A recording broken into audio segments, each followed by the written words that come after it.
Sejam bem-vindos ao Pod da BAC.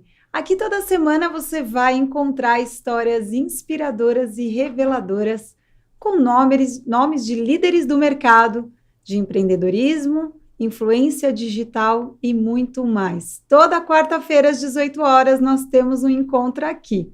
Bom, e hoje eu estou muito feliz e muito honrada de receber uma amiga, mentorada e uma mulher inspiradora, que é a querida Cláudia Matarazzo. Oi, aí, pois é, Aline, eu estava pensando isso, que gostoso quando a gente bate o santo com a professora, com a mentora, e ainda vira amiga, e aí ainda vem de convidada, assim, né, com direito a canequinha, água, e tudo mais, né? Bom, então falando um pouquinho da Cláudia Matarazzo, ela é uma renomada jornalista e especialista em etiqueta comportamental. Com vasta experiência, ela chefiou o cerimonial do governo do estado de São Paulo de 2006 a 2014, planejando eventos importantes. A Cláudia é autora de 21 livros sobre comportamento, moda e inclusão social e já conquistou o Prêmio Abril de Jornalismo, entre outros. Além disso, ela é consultora de comportamento e já foi em programas da Rede Globo, como Encontro com Fátima Bernardes, Mas Você, da Ana Maria Braga, entre outros. Ela viaja pelo Brasil ministrando palestras e treinamentos em diversas áreas, incluindo comportamento pessoal e profissional, redes sociais e cerimônias de casamento. Não perca essa conversa, pois eu tenho certeza que você vai sair daqui muito mais inspirado pela incrível Cláudia Matarazzo. Agora, começando, Cláudia, quem é Cláudia Matarazzo? Ai, olha, eu acho que para resumir, porque quando você começa a ler esse currículo, é um monte de coisa junto, né? Aí ganha um prêmio disso, fez jornalismo, mas trabalhou como chefe de cerimonial do Estado, do governo do Estado. Eu acho que a Cláudia é uma pessoa que gosta de comunicar. Eu gosto de comunicação, tanto é que eu cursei comunicação e jornalismo, e aí valem todos os veículos. A gente pode comunicar através de TV, rádio, agora as redes sociais é uma delícia, porque é uma comunicação independente, você faz o seu próprio canal. Então, eu gosto de me comunicar com as pessoas e gosto dos eventos, porque tem essa interação presencial, que é muito gostosa, né? E agora a gente tem também eventos online, então dá tudo certo, né? No fim, é muita coisa, mas são todas coisas que se complementam. E como que foi essa sua trilha profissional? Como que foi esse seu despertar que você optou por seguir esses caminhos? O seu irmão recente esteve aqui, o André Matarazzo, e nós falamos muito da importância da família Matarazzo também aqui para São Paulo. Como que foi isso para você? Essa escolha da sua área profissional? É até piada em casa, essa história da escolha da minha área. Porque, na verdade, a paixão mesmo sempre foi música. Eu gostava de cantar. E estudei canto desde os 15 anos de idade, estudava canto e tal. Aí o meu padrinho, que era o Titilo Matarazzo, que era o mecenas das artes, que fundou a Bienal de São Paulo, etc., ele morreu, ele é quem patrocinava essas aulas, porque minha mãe, que é uma libanesa, pão dura, muito pragmática... que eu amo, por sinal. Mas ela era muito pragmática. Ela olha que fofa, ela falava assim... Você não vai ser nunca uma Maria Callas, para que quer estudar canto? Tá bom para você? Como incentivo do... Bárbaro. Não, né? Era de morrer. Então, ela não participava dessa história. E o meu tio, que era o cara das artes, falava, vai, minha filha, vai lá, que eu deixo comigo que eu patrocino. E me dava os bolinhos de dinheiro, era muito engraçado, porque era dinheiro, né? Então, ele dava todo mês os bolinhos de dinheiro e eu pagava minhas aulas e tudo bem. Quando eu tinha 17 para 18 anos, ele morreu. Ele era tio-avô, né? Muito mais velho. Acabou meu patrocínio. E eu tive que trabalhar, essa que é a verdade. Porque eu era teimosa. Sim. E gostava muito... Eu tinha essa paixão pela música, e então a única coisa que eu sabia fazer na vida era escrever, porque eu tinha acabado de entrar na faculdade de jornalismo. E, de novo, meus pais falaram assim, olha, esquece faculdade de música que nós não vamos pagar. Então, se vira aí, porque música você não vai ser cantora mesmo, não vamos pagar. Então, eu falei, melhor eu entrar numa faculdade que eu possa trabalhar com o que eu fizer. E fiz jornalismo, que eu já gostava muito, entrei, e aí comecei a trabalhar no jornalismo, para pagar as aulas de canto. E o que aconteceu? São coisas assim também um pouco Zeca Pagodinho, sabe? Sim. De deixa a vida me levar. Por quê?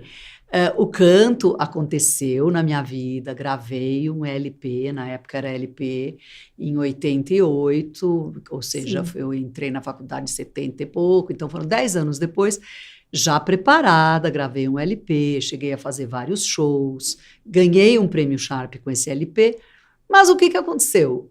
Eu descobri que eu era uma pessoa do dia. Então eu fazia os shows e eu ficava acabada, e os shows eram assim, 6 meses de contrato, de show no Eldorado. Eu não aguentava, aquilo acabava com a minha vida, né? Então, o jornalismo e a televisão já era uma coisa muito incorporada à minha vida, porque eu trabalhava em jornalismo desde os 17, 18, ganhava muito bem, por sinal.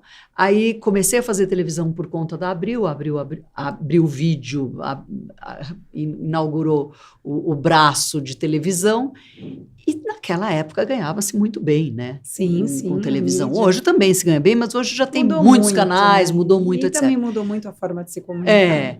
Então naquela época era muito bom. Aí eu falei, gente, sabe, tá caindo no meu colo tanta coisa boa, eu vou seguir com o jornalismo, com a comunicação em TV, e a música eu deixo para fazer por prazer, por hobby. E foi o que aconteceu. Então essa foi a escolha, que foi meio Zeca Pagodinho, mas acabou dando certo, uma coisa levou a outra. Isso também é fantástico, porque a gente começa a nossa vida profissional e ela vai tomando um rumo que você nem muitas vezes imagina, né? Agora, falando um pouquinho de jornalismo, e você teve um trabalho forte na mídia televisiva ou era mais a redação em revistas? Como que era? Não, então, eu fiz primeiro jornalismo impresso, 8 anos, na Abril, até eu ir para a televisão. Aí era revista, eu era editora de Casa Cláudia, editora de Manequim, era impresso, era mídia impressa, não existia rede social, nada. A minha área era mais decoração e variedades, né? E quando eu fui para a TV, eu fui para entrevistas e variedades. E é muito curioso, porque na TV, na Abril, era eu e o Tavinho Cés, que era o casal que apresentava um programa. Eram só 2 programas de variedades. E o outro programa, quem apresentava era a Silvia Popovic e o Paulo Marcon. Olha só. Que era um programa mais voltado para jornalismo. Então, ficou nesse formato de variedades, eu continuei no formato de variedades por muito tempo na televisão, aí fiz TV Cultura, apresentei o Festa Baile com o Agnaldo Raiol, que era um grande baile, era muito divertido de fazer, e aí foi. E depois de 10 ou 12 anos de televisão, sempre aí com programas já ao vivo, na Gazeta fazia programa ao vivo, 2h30 ao vivo de manhã, né? E aí me chamaram da editora Melhoramentos para escrever um livro de etiqueta. E eu falei,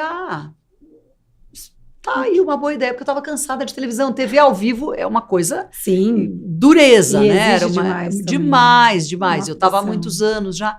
Falei, tá aí, vou escrever esse livro e vamos ver o que dá. E para meu enorme espanto, o Etiqueta Sem Frescura, que foi o primeiro livro, saiu em 92... vendia como água. Olha que curioso. Ele chegou a vender uma edição por semana. Então, era muito impressionante. E aí, eu puxei o freio com a TV e aí virei mais palestrante. Aí entrei pelo área de etiqueta. É interessante como você entrou nesse mundo da etiqueta também, eu acho que questão também da sua família, ser uma família que tem uma tradição aqui em São Paulo. Mas foi um novo mundo, queira ou não, que você estudou, né? E que apareceu... É curioso isso, porque... Essa transição. É a pessoa... tem até uma piada interna na família, de novo com a mamãe, né? Porque nós somos 4 irmãos. Dos 4, sem dúvida nenhuma, eu era a que não seguiu nada da família. Eu segui jornalismo, eu votava em outros candidatos, e até hoje voto em outros candidatos que não os deles, enfim. Era uma coisa que era muito diferente o pensamento. Uma personalidade sua. E aí eles... sempre falavam, mas a Cláudia é uma coisa, a Cláudia é essa coisa brega, né? Eles falavam assim mesmo, Cláudia é brega, Cláudia é... que horror. A minha irmã mais velha, eu chamo ela de duquesa, porque ela é chique, ela é uma coisa finíssima e tal. E eu sou mais informal. Então, quando me convidaram para escrever o livro sobre etiqueta, eu lembro que era meu amigo, Walter, que era da editora Melhoramentos, eu lembro que eu falei para ele, Walter, etiqueta é muito chato, cara. Tem que ser uma coisa muito sem frescura, porque senão ninguém vai ler. Quem vai ler um livro de etiqueta? Ele falou, tá aí, você tem, o nome do livro é esse, Etiqueta Sem Frescura. Faz da tua cabeça. E eu acho que essa foi a chave. Porque naquele momento as pessoas queriam, sim, saber sobre etiqueta, mas elas não queriam uma etiqueta chata, porque era etiqueta chata, é o que já existia, né? Então foi uma descoberta, foi uma inovação. Vamos dizer assim. E para meu grande espanto, eu gostei do nicho, porque eu achava chato, de fato, porque eu vivi isso na minha família, eu viajei a vida inteira muito, então eu conhecia os costumes de outros países. Eu estudei numa escola britânica onde tinha gente de todo mundo, né? Então eu conhecia pessoas que tinham costumes diferentes. Então, para mim foi muito natural falar sobre o assunto. Mas na hora que eu percebi o quanto as pessoas estavam sedentas daquilo, eu entendi que ali tinha mais a ser dito, não era só um livro. Por isso que depois a gente fatiou, fizemos etiquetas nos negócios, casamento, o mercado de casamento estava mudando. Só de casamento tem 4 livros, imagina. E a gente está falando de uma época em que não existia redes sociais. Não existia rede social nenhuma. Ou não seja, existia celular, o alcance 92. E a abrangência também de um livro era muito enorme. Muito maior. Muito maior, porque as pessoas consumiam mais, elas liam mais. Hoje em dia está tudo muito rápido com as mídias, a forma mudou muito da comunicação. E é legal porque você realmente foi uma das grandes precursoras falando sobre etiqueta e bons modos, e como esse legado é importante para as futuras gerações, e você vê novas e novas pessoas abordando o tema. Não, você sabe o que eu adoro? Porque eu vejo muito... Bom, já tem 3ª geração de leitoras dos meus livros. Eu tenho uma foto que eu gosto muito, que é lá em Camboriú, que é a leitora que veio com a filha, e a filha estava com uma menina de 5 anos, falando, faz para ela esse. Era 2015 isso. Então, eu já tinha uma mãe, uma filha e uma neta. Olha. Eu falei, faço, mas ela tá jovem ainda, porque era o Etiqueta Sem Frescura revisado, era a edição revisada, ajustada, né? Então, eu gosto muito de ver que tem várias gerações, e às vezes eu percebo, mas muito isso, eu percebo isso agora com Instagram, com rede social, gente que copia trechos mesmo do livro. E aí, tem gente que fica brava, fala, olha aí, tá te copiando. Eu falo, não, é referência, é diferente. Não tá copiando, isso aí é validando mesmo, é muito legal, né? O seu trabalho. Então, eu gosto muito de ver isso. E quando a gente fala de etiqueta e comportamento, a gente está falando do ser humano, da pessoa. E para você falar sobre comportamento, você tem que conhecer muito sobre o ser humano. O que isso como você se inspira e como você pega todos esses elementos para você criar os seus conteúdos relacionados a isso? Olha, eu procuro ouvir muito os seguidores agora, né? Eu sempre ouço, elas me mandam muita coisa, eu ouço, eu filtro. E tem coisas, outro dia me perguntaram assim, mas você inventa essas perguntas? Eu falo, mas eu seria incapaz de ter essa imaginação, porque as pessoas e as personalidades são muito variadas. A gente não tem essa capacidade de saber o que vai no íntimo de cada um. Cada família é uma, cada relacionamento é um. Então, isso é muito curioso e isso me encanta. Então, eu procuro não julgar, porque isso não é por aí. A etiqueta, ela precisa deixar o outro, primeiro, fisicamente confortável, né? Ou seja, você quer sentar, você quer beber, você quer comer, tal, tá fisicamente confortável. Mas o mais importante é deixar a pessoa emocionalmente confortável. Isso é respeito. Esse é o segundo patamar da etiqueta. Porque eu acho que é muito delicado você tá vendo que a pessoa tá fazendo tudo errado, vamos dizer assim, na sua... Deixa ela mas também confortável. É indelicado demais você te falar, olha, não é assim que você vai comer, não é assim que a etiqueta fala. Não, isso é da pessoa também. É claro que a pessoa sempre tem que buscar o melhor, mas muitas vezes ela não sabe. E aí você vai fazer o quê? Vai viver com uma varinha assim, né? Corrigindo os outros. Não é por aí. Então, eu acho que tem que deixar o outro emocionalmente confortável e se colocar no lugar do outro. Claro. Para emitir algum juízo, para emitir... Eu acho que mais do que a regra em si, vale a forma como você enuncia a regra. Então, eu acho que está faltando no mundo muito delicadeza. Exatamente. O que os franceses chamam de doucement, né? Eles falam doucement, docemente. Vamos ser mais doces uns com os outros, né? Abordagem, né?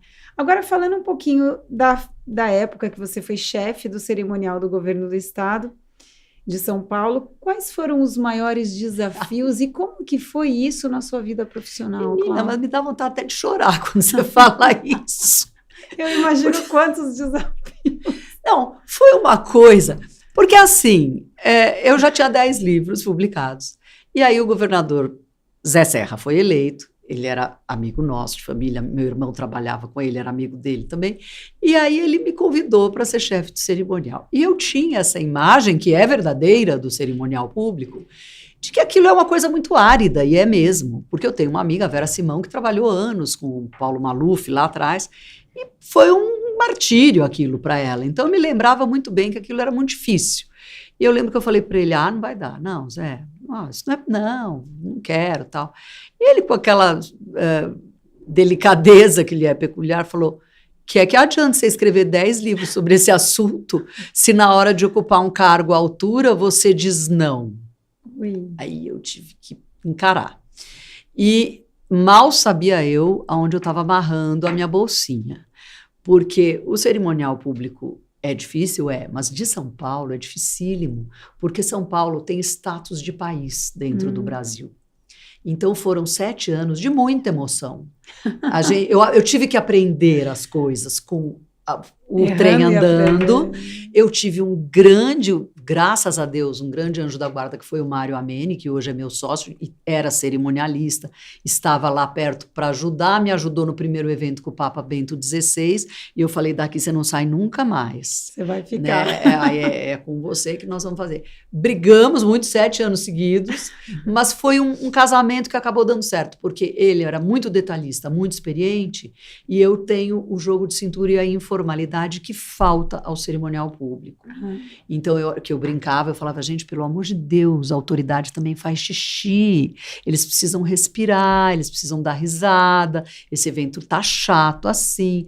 Então, a gente temperava os eventos e, no fim, acabou dando muito certo. Eu tenho muito orgulho dessa coisa do cerimonial público depois, porque foi muito sofrimento, foi muito difícil, mas me rendeu uma medalha da Ordem do Rio Branco, que é a maior honraria que alguém pode receber, a brasileira do governo federal, da era Lula 1, né?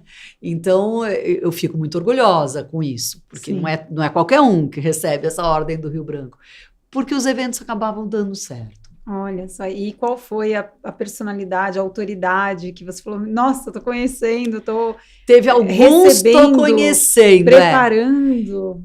Teve alguns assim, bom, Papa Bento XVI, que eu jamais imaginei que eu fosse bater papo com o Papa. Nossa. Então, tive que bater papo com ele, porque não estava programada uma visita, uma mostra lá deles, né? E que estava tendo uma mostra que os cardeais iam para a mostra e o Papa ia falar com o Lula e com o Serra. Aí acabou o encontro com o Lula e com o Serra virou para mim e falou assim, vamos levar o Papa até a mostra. Eu falei, não, o governador não está no programa. Eu quero. E a autoridade conjuga muito esse verbo, né? Aí eu, mortificada, falei com o cerimonial do Vaticano, eu falei, doutor Gasbarri, por favor, ela mostra aquela coisa. Ele falou, não, andiamo. O que aconteceu? Chegou na mostra, que era uma mostra grande, estava só o presidente Lula, o Serra, eu e o Papa, porque os cardeais já tinham ido se acomodar na van para ir embora. E aí o Serra vira para mim e fala, explica a mostra para o Papa. Meu Deus. Eu não tinha ideia do que falar daquela mostra. A única coisa que eu sabia da mostra é que tinha uma pia batismal de 1500, de São Vicente. Comecei por ali. Falei, sabe, São Vicente, os índios, as capitanias. E aí pelo rádio eu falava assim, manda subir a curadora da mostra Pelo já. amor de Deus. Depois de 10 minutos ela subiu, mas foram 10 minutos de papo com o Papa, entendeu? Nossa, que surreal, Foi né? surreal, isso foi surreal. E alguém mais te marcou assim? Sim, Madonna me marcou, que é uma pessoa interessantíssima, inteligentíssima. E ela atrasou porque ela estava no Morumbi, o Palácio no Morumbi. Aí a gente, pelo rádio, mas por que está atrasando? Falando com os batedores. Não, porque ela parou aqui. Como parou? Parou porque tem uma loja aqui, ela quis parar, entrou na loja de liquidação. Tá bom para você? Ai, que demais. Madonna sendo mulher, né?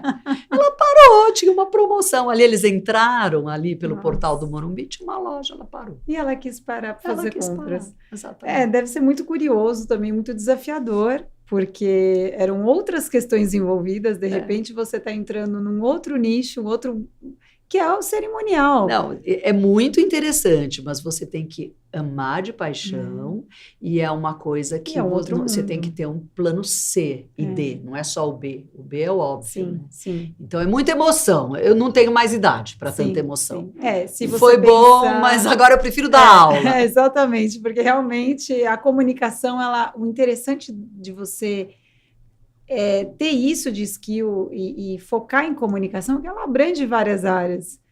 E é interessante ver esse movimento da sua trilha profissional, né? Indo do jornalismo, e aí você navegou para o cerimonial, e aí sempre comunicando. Sempre comunicando. E quão importante é isso para quem está ouvindo a gente, aqueles jovens também que estão lá naquela... Quão importante é a comunicação para ela ser eficaz e muito clara para quem está recebendo e você conseguir gerar frutos. Eu acho que comunicação, primeiro, é importantíssimo, porque, né, falando a frase do Chacrinha que todo mundo achava graça, mas é absolutamente verdadeira, quem não se comunica se estrumbica. Ninguém é obrigado a adivinhar o que você está pensando. Exato. Ainda não existe telepatia, assim, com acesso, né, com tecla, telepatia. Então, precisa se comunicar, e precisa se comunicar com eficiência e cada vez com mais foco, objetivamente. Tem que ser uma comunicação limpa, né? Então, assim, até eu li agora que os jovens que o LinkedIn está crescendo, cresceu 40%, você leu isso? Vi. Que coisa louca. E tudo jovem entrando no LinkedIn. Então, o que é isso? É jovem procurando emprego? Também, mas é jovem atrás de uma comunicação mais limpa, porque o LinkedIn é isso, né? Ele tem uma comunicação muito objetiva. Sim, com certeza. O jovem quer entender esse mundo, esse mercado, é isso. Então, eu acho que comunicação tem que ser estudada para ser o mais limpa possível. E você sabe, Cláudia, eu vou muito em eventos de networking e às vezes a pessoa tem uma super oportunidade, vai conhecer alguém interessante que pode trocar para os negócios. Ela começa a falar dela e não para mais. Eu falo, não tem fim. Qual é o seu pitch de vendas? Em 1 minuto você tem que saber se vender. Porque a pessoa que está te ouvindo, ela não tem tempo, ela já está pensando o que vai fazer depois. Então, o que eu mais vejo é a pessoa que pega aquele microfone para se apresentar, é o começo e o meio, mas não tem o fim. Ai, que aí horror. a pessoa fica meia hora contando, aí você já tá assim, meu Deus, que depois eu tenho uma reunião, depois eu tenho que pegar os meninos, depois você já nem ouve mais, acabou. Porque a sua atenção já foi. Então, a comunicação, ela é vital para todas as frentes, para todos os negócios, não pode deixar de esquecer disso. É verdade. Né? Não é verdade? Agora, falando um pouco dos seus livros, né? Então, a gente... estamos navegando aí na sua vida profissional e chegamos na questão dos livros. Livro, eu te conheço bem e eu sei o quão importante é um livro para você e o quão importante é essa sua parte como autora. Como que foi esse seu despertar? Você até comentou, mas a continuidade, são mais de 21 livros sobre comportamento e moda. De todas essas formas de comunicação, é muito difícil falar assim, qual você gosta mais? Sim. Mas uma das que eu gosto mais, que mais prazer me dá, é o escrever. Sim. Porque o escrever você faz no teu tempo, você não está exposto, é gostoso, você pode depois... eu tenho uma amiga que fala que eu bordo o texto. Aí você borda o texto, aí você recorta tal. Então, ele é muito agradável. Eu gosto dessa parte de escrever. E o livro em si, eu gosto de ler, né? Então, o livro é legal você ter um produto que tem começo, meio e fim, que tem foto, que tem um índice, que tem um conteúdo que vai interessar alguém, que vai ficar, né? Então, eu gosto de ter... Hoje, uma obra é uma obrinha já, porque né? Eterniza também. Eu acho que o livro, o nobre de um livro é que ele eterniza histórias e ele eterniza o seu nome para sempre. E eu acho que algumas pessoas falam, mudou a minha vida. Eu falo, gente, como assim mudou a minha vida? Que bom, mas eu fico imaginando, poxa vida, que bom que alguma coisa mudou na vida da pessoa, que tocou dessa forma, né? Sim. Então, porque a ideia é simplificar a vida das pessoas, é deixar mais agradável, etc. E você vê que a questão dos livros hoje em dia, porque tudo está mudando muito, as pessoas estão cada vez mais no digital, aliás, daqui a pouco a gente vai falar sobre isso, mas a forma, a maneira como a gente está consumindo os conteúdos também, queira ou não, elas está tudo no digital. Você vê uma ruptura nesse sentido do livro, que nem acontece hoje em dia com as editorias de revistas famosas, editoras, né, revistas, enfim, você vê, como você vê isso? Então, eu não tenho muita clareza disso, porque a gente já teve uma fase de falar, o livro vai acabar, aí o pessoal da Câmara do Livro ainda falava assim, imagina, não dá para levar o computador para o banheiro, as pessoas gostam de ler em qualquer lugar. Eu falei, agora já dá para levar tudo para qualquer lugar, né, então o livro, mas o livro não acabou, né, essa que é a verdade. Então eu acho que são outros livros, aquele livrão enorme de arte pesado, acho que esse tipo de livro de publicação, esse sim, tende a acabar. Agora, por outro lado, o livro ele ficou mais barato, ficou mais rápido. Então, tem muita gente que quer. E tem o livro online, né? Sim, sim. Então, eu acho que mudou o mercado, mas não acho que vai acabar. Tá vendendo menos livro impresso? Lógico que tá vendendo muito livro online. Mas tá vendendo muito livro online também. Sim. Então, eu acho que é uma coisa que está em transformação. E que não acho também, que é para já essa extinção. Sim. É só o comportamento do consumidor. Mudou o comportamento. Tá mudando. E aí nós chegamos nas mídias sociais, que aliás esse é um assunto que nos eu cheguei com muito atraso na minha vida. Como que foi isso para você, entrar como uma influenciadora digital? Como que foi esse seu despertar no digital? Então, porque quando eu entrei, eu estava de 2006 a 2013, que foi o momento Palácio dos Bandeirantes, eu não podia ser jornalista, e não podia escrever, e não podia me comunicar. E isso para mim me custou muito. Não foi legal, mas era uma condição do cargo. Então, o que aconteceu? Enquanto todas as minhas colegas, Mona Dorf, Silvia Popovic, estavam todas indo para o universo online, a UOL, a American, todo mundo virou blogueiro, todo mundo não sei o quê, eu estava afastada daquilo. O máximo que eu fazia era mandar e-mail. Né? Minha digitalização estava ali. Quando eu saí em 2013, eu falei, bom, agora eu preciso retomar. Vai retomar onde? Que tinha acabado, literalmente. Revista tinha acabado, jornal estava diminuindo muito, e as pessoas estavam já, todo mundo com blog, com seu blog.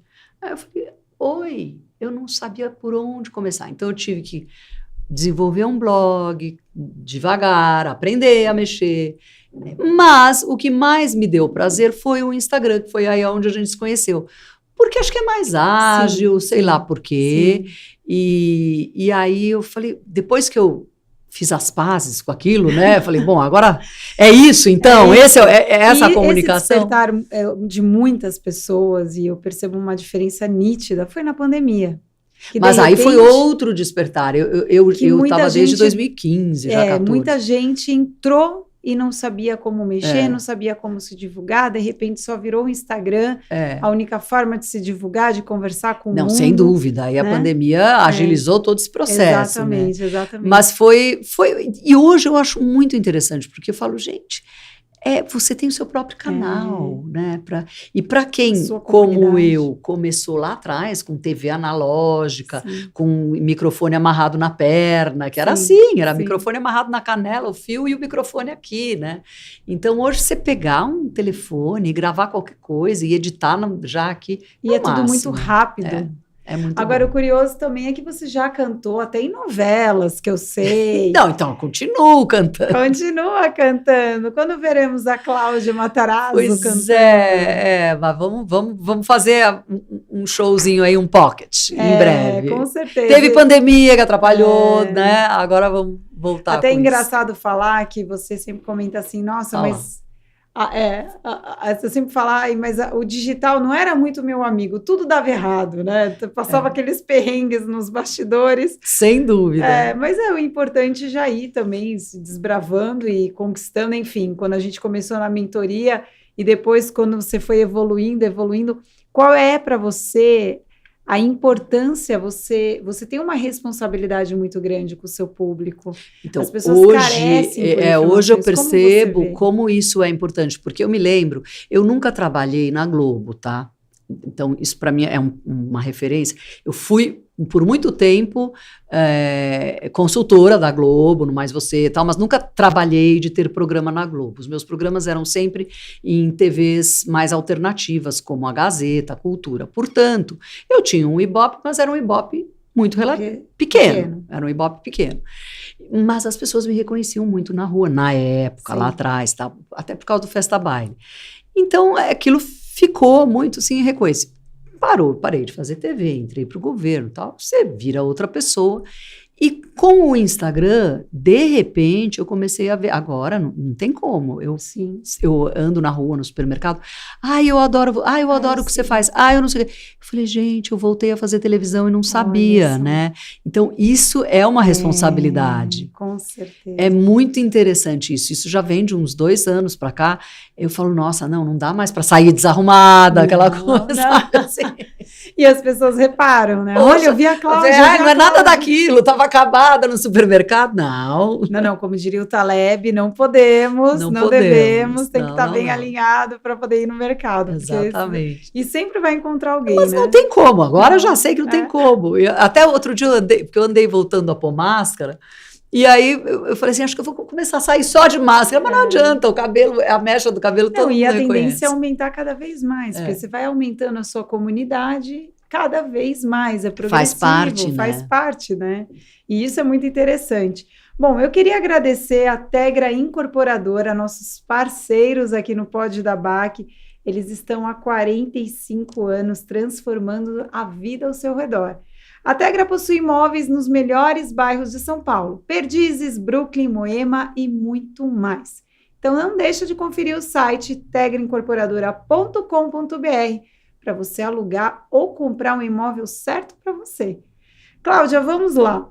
Como que foi para você? Você já estava na mídia, mas você entrar em programas como que tem uma abrangência nacional muito relevante, Fátima Bernardes, Ana Maria Braga, como que é isso para você, essa questão de mídia? Eu sei que você já tem essa facilidade, mas como que é para você ser vista como uma grande referência especialista na mídia televisiva também? Pois é, você sabe que isso é uma coisa que... você está falando isso agora, e agora me vem essa responsa, assim, né? Esse prestígio. Mas, na verdade... Quando eu comecei a fazer participação com a Ana, até com o Faustão, fizemos vários trabalhos com ele e tal, era muito uma coisa entre colegas, né? Porque tem isso também. A Ana, para você ter uma ideia, o primeiro programa da Ana Maria na TV Record, ela estreou e eu já tinha um programa pela manhã que era, entre aspas, imagina, seria o concorrente dela. Aí essa história eu conto porque é hilária, né? Aí a direção da Gazeta falou para mim assim, olha, vai estrear um programa na Record e vai ser concorrente do seu e corococó, vamos assistir esse programa. Aí me chamaram para assistir o programa. E assistimos aquele primeiro programa dela, tal. Eu me lembro tão bem. Isso é assim, o pecado da soberba, né? Sim. Aí a pessoa da época falou assim, acabou o programa dela e tal, falou assim, imagina, não vai durar 6 meses. E eu lembro que eu pensei, mas por que não vai durar 6 meses? Eu tinha gostado tanto daquele jeito dela, que ela falava devagar, bom dia minha amiga, meu amigo, e dava risada. Sim. E não sei o quê. E eu falei, mas por que não vai durar 6 meses? O que não durou 6 meses depois da estreia do dela foi o meu. Olha. É lógico. Porque ela entrou com outras coisas, sim. Tinha o Louro José, sim. E eles com aquela cabeça assim. Aí, claro, era um Ibope muito pouquinho que concorria, puxou para lá e eu dancei. E até parei de fazer TV por conta disso, porque daí esse programa acabou, e eu falei, não me interessa fazer outro, tal. Já estava o projeto do livro, inclusive, E aí ela foi para a Globo 6 meses depois. Olha só isso. Não durou 6 meses, E ela foi para a estourou. Globo. E virou Ana Maria, entendeu? Que já era. A Ana também é uma pessoa muito inteligente, Sim, muito sabe, privilegiada, né? articulada, né? Então, essa coisa, depois dela ter me chamado, para mim era uma coisa, assim, natural no sentido de que, pô, eu conhecia ela da Abril, imagina. Sim. E no De final anos todo mundo atrás. se conhece, né? E você acaba o networking da gente também, É. né? Que isso é importante. Agora, mudando completamente de assunto e entrando com tudo na parte dos bons modos. E esse é um assunto que interessa todo mundo que está nos ouvindo e nos assistindo. Na sua opinião, por que é tão importante a gente ter bons modos, a importância dos bons modos, da etiqueta, do comportamento atualmente? Olha, a importância é toda, porque assim, hoje todo mundo quer rapidez, todo mundo quer produto, tem que entregar, tem que isso, tem que aquilo, tem que ter qualidade de trabalho, tem que ter meta, isso aí é o óbvio.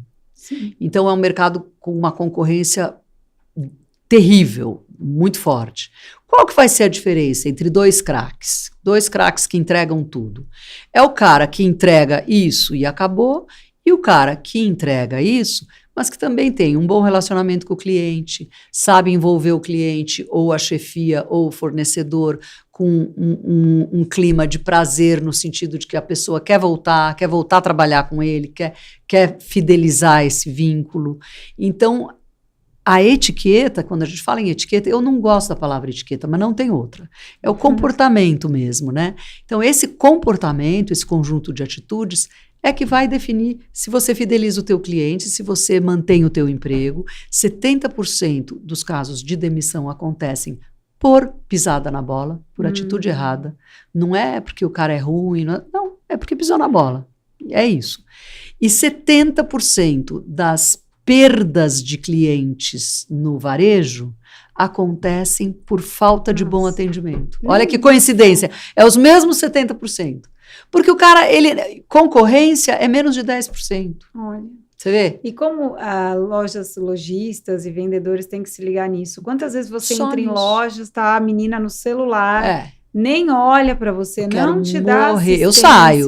ou dá aquela medida básica, né, dos pés à cabeça. Não, isso é péssimo. Péssimo. Falta muito, as pessoas não sabem envolver o outro. Você sabe que eu já cheguei no cúmulo de estar uma vez numa manicure, nem frequento mais, e ela estava no celular. Ela olhou para mim e falou, espera um pouco. E não é que ela estava respondendo uma cliente que ia depois, não. Ela estava lá no celular. Quer dizer, eu tô com o meu horário, eu lá assim, claro, fica tranquila, pode conversar com o marido, com a amiga. É inacreditável. Né? Então, quer dizer, é total falta, né? E isso não tem a ver, a elegância, os bons modos, não tem a ver com classe social, tem a ver com a pessoa. É com sensibilidade, sensibilidade da pessoa e saber se colocar no lugar do outro, saber se comunicar bem. Não tem nada a ver com classe social. Você acha que falta empatia? Eu acho que falta empatia muito, e falta muito também, as pessoas estão achando, isso foram as novelas, a mídia de massas, né? Acabou criando uns estereótipos, assim, de que, assim, ser rico é bom, claro, ter dinheiro é bom, mas, assim, para ser rico você tem que ser malzinho, você tem que ser megerinha, né? Porque rico de novela é sempre ruim, né? Então, não é por aí, né? E ser pobre, a boazinha é sempre trouxa, né? E a pobrezinha, em geral, é boazinha, que é outro estereótipo errado, que eu falo, gente, mas tem pobres péssimos e ricos ótimos, né? Não é por aí também. Então, tem de tudo. Então, eu acho que... E aí as pessoas têm preguiça de raciocinar e questionar isso, e falar, não, eu posso ser melhor, eu não preciso, sabe... Você acha que você ter um bom comportamento, você ter uma boa presença, quanto isso faz diferença e que realmente vai girar a chave? Não, faz total diferença. Faz total diferença. Você está em algum lugar importante, saber se portar. Nossa senhora, eu vejo isso, a minha passagem pelo governo me deu um pouco isso, porque eu achava que eu estava lá só trabalhando, que nem doida, e que ninguém estava vendo aquilo e tal. Já fazem 12 anos que eu saí e tal. E recentemente, foi até engraçado, eu ajudei a organizar um evento que eram pessoas que faziam parte de vários governos, era todos gente que eu já tinha recebido no Palácio. Então foi meio que um reencontro com muita gente. E era gozado, porque todos eles falavam assim, nossa, nós estamos aqui com a pessoa mais elegante do mundo. Eu falei, gente, calma, menos, né? Fazia muito tempo que eu não via. Então ficou aquela imagem, ai, que bom, com você isso aqui está salvo, isso aqui está uma maravilha, como tudo que você organiza.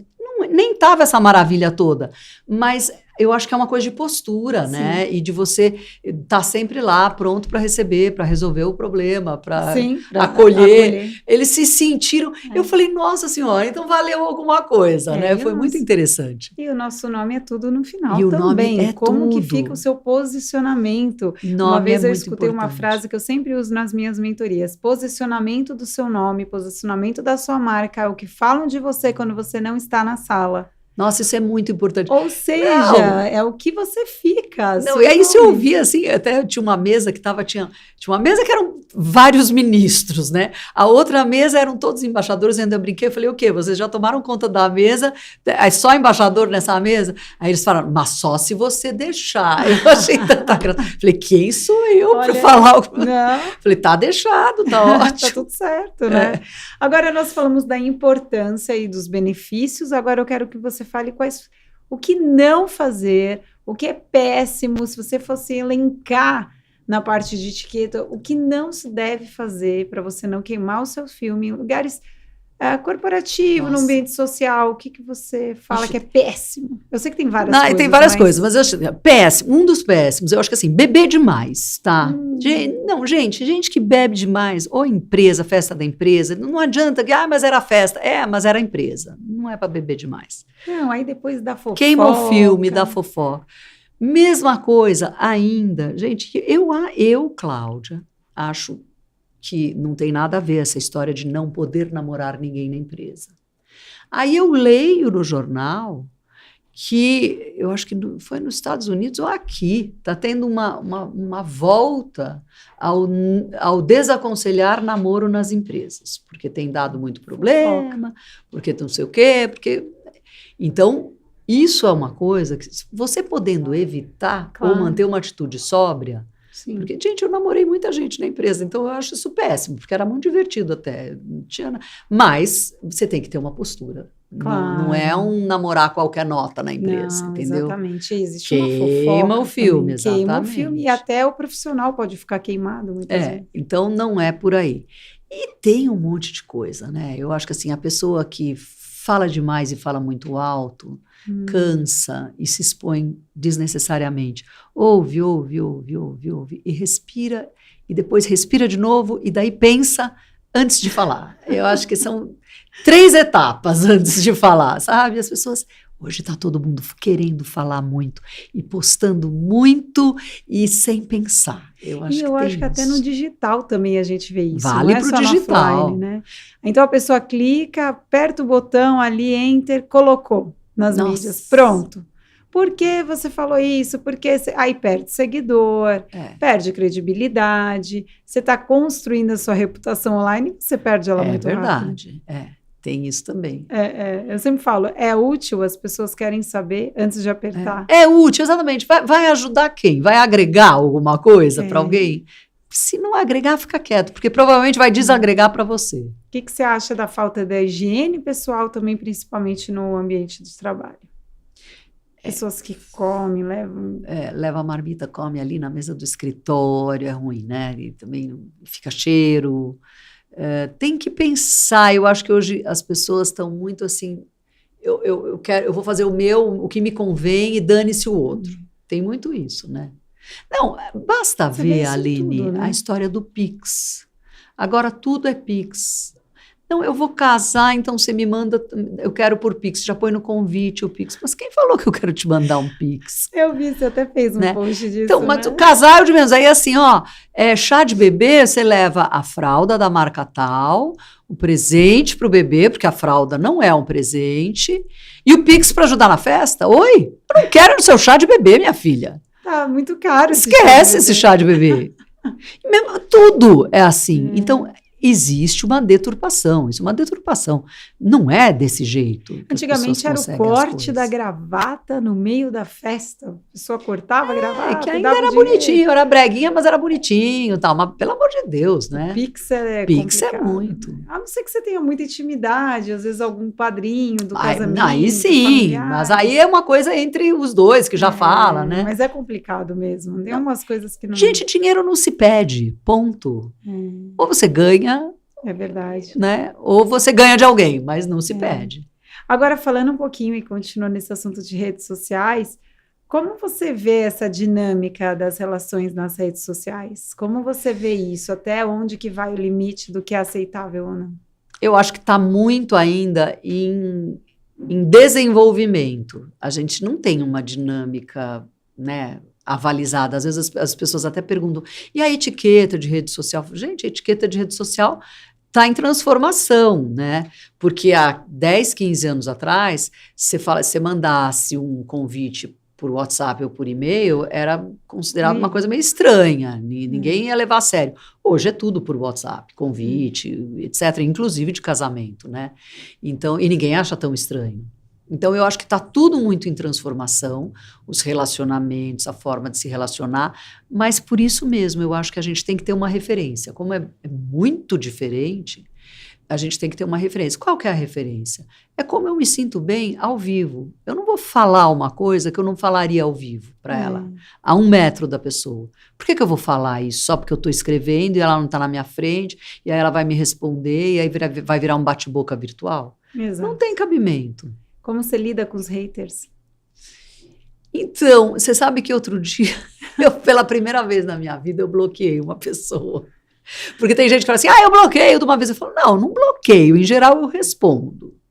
E assim, quase sempre a pessoa para pensar, porque eu chamo para raciocinar comigo. Muitas vezes a pessoa fala assim, fala um monte de coisa. Aí eu falo, nossa, jura que você acha isso? Mas é que isso, e assim, isso aqui. Aí a pessoa, muitas vezes já, né? As pessoas falam assim, nossa, sabe que você não me decepcionou? Agora pensando bem, aí volta atrás. É tal. uma conversa. Aí vira uma conversa, legal. Agora, teve uma aí há pouco tempo que eu falei, não, chega.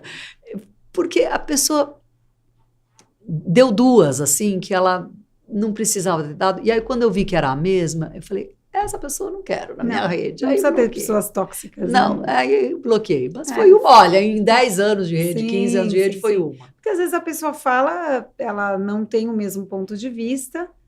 E cabe a gente muitas entender. vezes, inclusive na época da eleição, respeito, né? Nossa, um monte cansaram de falar, como?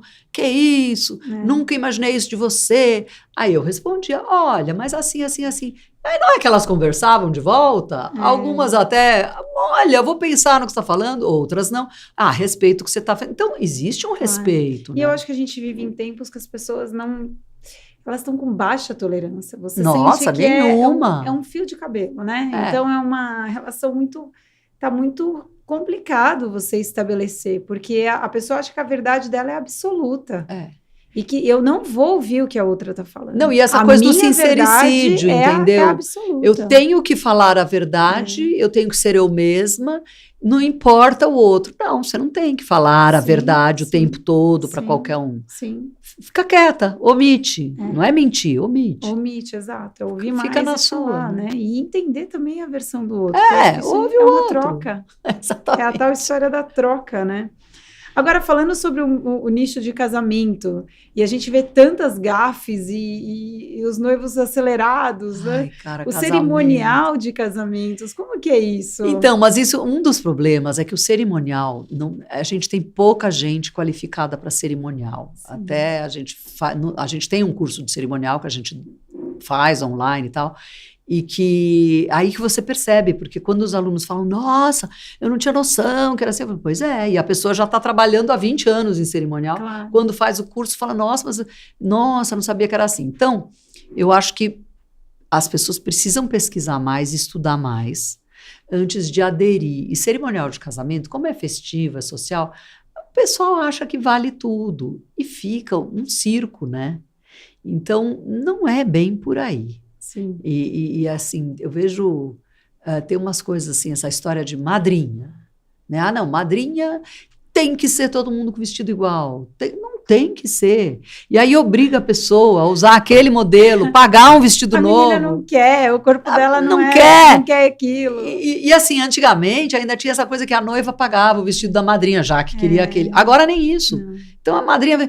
Então um monte me pergunta, eu posso recusar ser madrinha? Pode. Fala que você não está num momento bom. Quais as dicas essenciais para um casamento que você vê de sucesso? De uma festa, de um cerimonial de casamento? Eu acho que qualquer reunião, né? Mas casamento, sim, inclusive, tem que partir de uma coisa que até as pessoas perguntam, o que é um casamento sem frescura? Eu falo, olha, tudo o que não agregar beleza, alegria, ou, como é que é? É beleza, alegria, e tinha mais um, olha como eu estou ficando ruim, aí é frescura. Então, assim, tem que estar bonito? Sim. Tem. Agregou beleza? Ótimo. Não, e funcionalidade, claro, tem que funcionar. Então, se não agregar funcionalidade, beleza e alegria, você não precisa estar na festa. Exatamente. Não precisa fazer, não precisa daquilo. Ah, é porque é o robô, não sei o quê, é uma novidade. O robô é feio, não é divertido, não está ajudando, não precisa robô. Né? Então, o robô faz outras coisas. Eu acho que entender bem, né, os limites de cada um, enfim, o que o casal também quer, busca, porque às vezes são momentos de vida diferentes. Emoção, precisa ser emocionante a festa, né? Não precisa ser diferentona, não precisa ter novidade, não precisa ter 3 bandas, mas uma banda dá conta. Essas festas gigantescas, ou você também sente que mudou? Diminuíram muito as festas, mas ainda tem muito? Não, tem, né? Voltou. Mas talvez um outro tipo de festa, reuniões menores. Voltaram as festas menores, pegaram finalmente viagens no Brasil. De casamento. Exato, e pegaram as viagens de casamento. E aí nas viagens também acontecem coisas, né? Porque aí assim, a noiva quer fazer a foto na cascata, que vai colorir a cascata. Precisa colorir a cascata? Não basta fazer a foto na cascata. Não, e tem uma coisa, sabe? Né? O piso de espelho. Que vai... Não sei quem. O véu vai engatar naquele piso de espelho, porque tem a emenda. E olha, depois que a gente passa por tanta coisa, você fala, isso nem é tão importante, né? Quanta coisa que acontece depois no after, uma festa. Exatamente. E aí, no final, você olha e fala, tá... Mas a vida é muito mais também só que a festa, piso de espelho. Do que o piso de espelho. O que importa é o casal se dar bem, se respeitar, enfim, né? E ter essa troca importante. Agora, como você equilibra essa sua carreira multifacetada? Porque você palestra, você escreve, é influenciadora digital maravilhosa, que está fazendo um trabalho super bacana, é mãe, é esposa. É mãe, coitadinha, mas que também mãe, ela está com 26 anos, então agora eu sou mãe só quando ela quer, né? Quando ela quer. Como que é isso para você equilibrar? E também tem a sua mamãe maravilhosa, mãe, né? Sua família. Eu acho que assim, o divertido é isso, né, Aline? Que graças a Deus são atividades complementares e hoje finalmente eu sou dona da minha agenda. Então eu procuro equilibrar mesmo, a palavra é essa. Uma hora eu estou viajando fazendo uma palestra, faço também meus vídeos, tenho um momento de ficar com o filho, com o marido, fim de semana para mim é sagrado. Sim. Então eu equilibro mesmo. Você consegue. E aí dá certo, porque eu acho que o equilíbrio é fundamental. A gente não pode também largar a nossa vida pessoal, a gente que tem uma demanda muito grande de trabalho, tem que dosar essa questão da saúde mental. Não, e eu aprendi a dizer não para um monte de coisa também. Bom. Tem coisa que eu falo, não quero fazer. Não, talvez a maturidade. Maturidade, experiência também. Chega, já fiz um monte, já trabalhei muito, já viajei muito. Adoro viajar pelo Brasil, mas agora viajo para projetos que valham a pena. Sim. Não adianta viajar também mais por viajar. Tem que valer a pena. Exatamente. Né? Clau, toda semana nós temos o Comunidade BAC. O que seria o Comunidade BAC? É o momento que vocês mandam para mim lá no Instagram na caixinha de perguntas a sua dúvida que você tem do convidado da semana. E olha, eu vou te falar, viu? As pessoas estão com muitas dúvidas. Muita dúvida, vamos lá. Muitas dúvidas de bons modos. Bom, então vamos lá. A Júlia perguntou como você lida com gente inconveniente.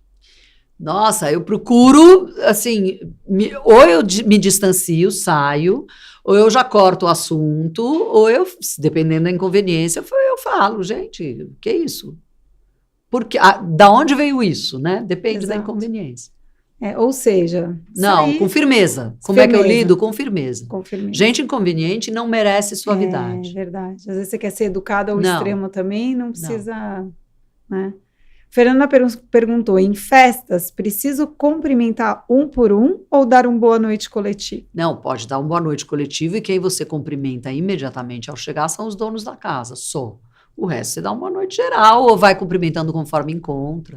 Não, porque isso é terrível. Você tá lá na mesa de restaurante, já tá todo mundo sentado, aí você vai fazendo Cirque du Soleil para chegar na pessoa não que tá dá. do outro lado. Não, é um geral. Oi, gente, geral para todo mundo, manda beijinho. E até puxando o gancho, saída francesa ou como que é isso? Então, saída francesa só se você tiver se despedido dos anfitriões discretamente. Sempre, né? E até falando, olha, eu não vou me despedir dos outros, estou me despedindo de você, fica aí, não precisa me acompanhar até a porta, porque eu estou saindo, não quero que acabe a festa, porque senão acaba a festa, né? Sim. Então tem que fazer discretamente. Pode sair a francesa, mas tem que se despedir dos anfitriões. Não pode esquecer disso, né? Não. O Fabrício perguntou, como ser elegante e ter etiqueta com pessoas que não querem aproximação?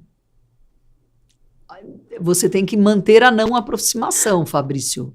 É assim, não precisa ser elegantérrimo, já que você não quer aproximação. Seja mais distante, mais frio e não retribua tanto, né? Porque às vezes a pessoa quer aproximação, mantenha a distância. É uma boa dica essa. Não precisa... Se não quer aproximação, não precisa aproximar. É que às vezes a pessoa é insistente também. Mas aí pode ser firme também. Gente que não tem muita noção insiste demais. Né? Isso é verdade, é verdade. Renata perguntou, ela tem alguns conflitos e ela quer saber se deve dizer tudo o que chateia ela para o parceiro dela. Bom, gente, aí é uma coisa muito íntima também. Eu acho que começa pelas coisas que te chateiam mais, porque para você sentir a reação e vai falando devagar, né? Uma por uma. De repente a pessoa não gosta de fazer DR, não aceita a crítica, não sei o quê. Você já para na segunda ou terceira e aí você reavalia toda a relação também, né? Eu acho que é um vespeiro esse. Eu não sou conselheira sentimental. Vamos deixar porque isso vai além da etiqueta. Vamos deixar pro Edsiate, né? Camille perguntou o que é indispensável para um jantar em casa. Para receber. Eu acho que o que é indispensável é um mix bom de pessoas, gelo que não pode acabar o gelo, e alegria, tem que estar relaxado, tem que ser informal, não pode passar para os seus convidados que aquilo está sendo um peso, que está complicando a vida, porque qualquer jantar, qualquer reunião, ela já começa no momento do convite, é o tom que você fala e que você convida, e faça esse convite falado, ao vivo, no telefone, que é simpático, e depois você manda por WhatsApp, manda a confirmação por WhatsApp, mas faça ao vivo, a pessoa já percebe que você está curtindo reunir aquelas pessoas ou não, entendeu? Então, acho que é meio por aí. A Carla perguntou para você dar dicas do online e o que você acha de pessoas que mandam áudios longos no WhatsApp? Eu tenho uma amiga que manda áudios podcast de 8 minutos, 6. É uma coisa... Gente, áudio tem que ser assim, 1 minuto no máximo e com legenda. Falando, olha, sobre tal coisa, mãozinha para baixo, manda o áudio. Agora sobre isso, mãozinha para baixo, manda o áudio. Por quê? Porque daí a pessoa quer rever, quer ouvir de novo. O que ela falou mesmo sobre aquele assunto? Tem ali a legenda. Como é que eu vou ficar ouvindo todos os áudios até achar, né, o assunto? Então, áudio, principalmente profissional, todos com legenda, pelo amor de Deus. E eu acho que isso é importante a gente falar, já que a gente está falando de bons modos do digital, também um toque para as lojas, que eu vejo muitas lojas e empresas mandando o WhatsApp fora do horário comercial, que eu acho péssimo, Ou te manda várias fotos. Tem que mandar. Mas as várias fotos é venda, né? Não tem como. Nossa, eu falo, faz um catálogo, faz lá a minha mentoria que eu ensino. Agora não manda 80 fotos da coleção nova, fica não, pelo amor de Deus. pesando o celular, pesa o celular. Faz um catálogo. Exatamente. Aí eu tomar cuidado também com essa questão dos horários comerciais também. Sem dúvida.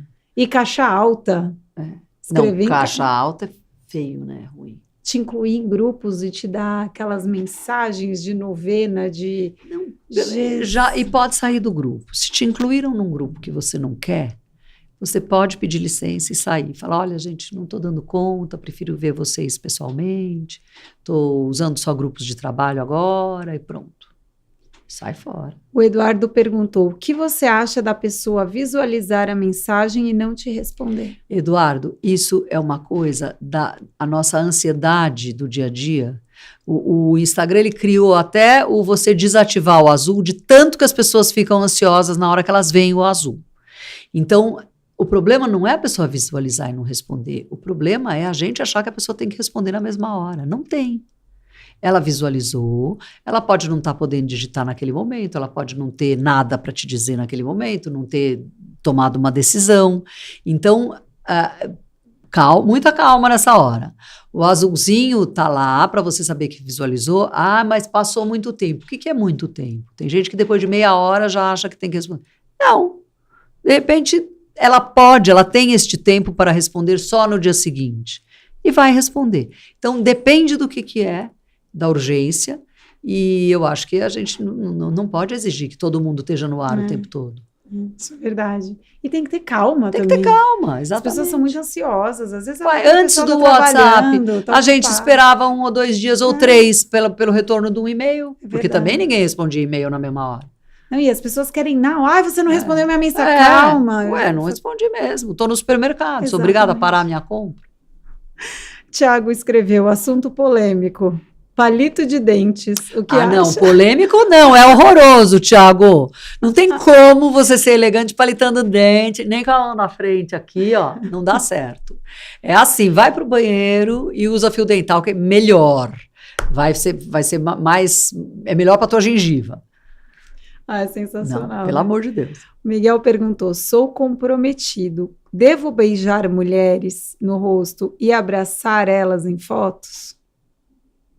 Não, no rosto também não é o fim do mundo, e depende, é muito ciumenta a sua namorada, não sei, eu acho que depende da mulher, depende da intimidade que você tem, e eu acho que não precisa, foto é uma coisa que assim, como as pessoas postam, talvez melhor não beijar, não abraçar e apertar, não precisa. Você sabe que eu estava vendo até recente, postei um vídeo do Messi, que ele nunca abraça mulheres e fãs, nem celebridades. Ele fica com a mão para frente e vai perto e a pessoa tira foto. E às vezes a pessoa põe a mão nele. Mas ele não, em respeito à mulher dele e os filhos. Eu achei sensacional a postura dele. E muito sábio, né? Para não ter encrenca, ele falou que ele respeita a mulher e os filhos, então ele não abraça, talvez. Se quiser, alguém vai lá e abraça ele. É a postura, muitas vezes, da pessoa, né, Cláudia? Com certeza.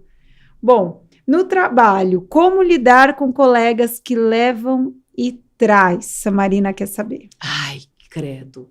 Eu acho que ignorando, viu, Marina? Porque se a gente passa recibo e vai questionar e vai falar quem mandou você falar, por que te incomodou? Então é verdade? Então não é? Então melhor ignorar por um tempo. Se for uma coisa muito, muito séria, que começa a te atrapalhar a tua vida e tal, eu acho que tem que conversar com o chefia, com o RH, tem que conversar com alguém depois. Com certeza. Tem que falar. Né? E não é fácil o mercado corporativo, empresa. Coisa chata, né? Querendo puxar o tapete muitas vezes, né? E para finalizar, a Carol que perguntou se encontrou alguém no restaurante. Eu aceno. A cena não para. A mesa cumprimentar. Não, a cena e ainda fala, depois a gente conversa e não para, porque se você parar naquela mesa aqui assim, a pessoa vai ficar olhando, vai querer levantar, vai parar o serviço aqui, porque tem um corredor estreito.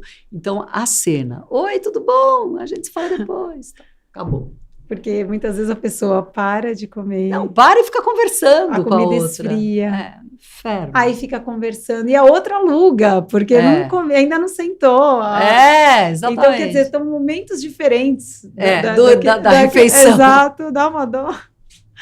É isso aí. Toda semana eu tenho aqui um momento like. O que seria esse momento like? Nossa! Clau, eu queria saber o que você dá like na sua vida. Eu dou like num monte de coisa. Eu dou like eu dou like em cozinhar em casa, que eu adoro. Dou like em viajar, que eu gosto muito de viajar. Viajar com o Fernando, meu marido, porque é um ótimo companheiro de viagem. Dou like na minha filha Valentina, que eu tenho um orgulho louco dela. Dou like num monte de coisa, eu sou facinha de agradar.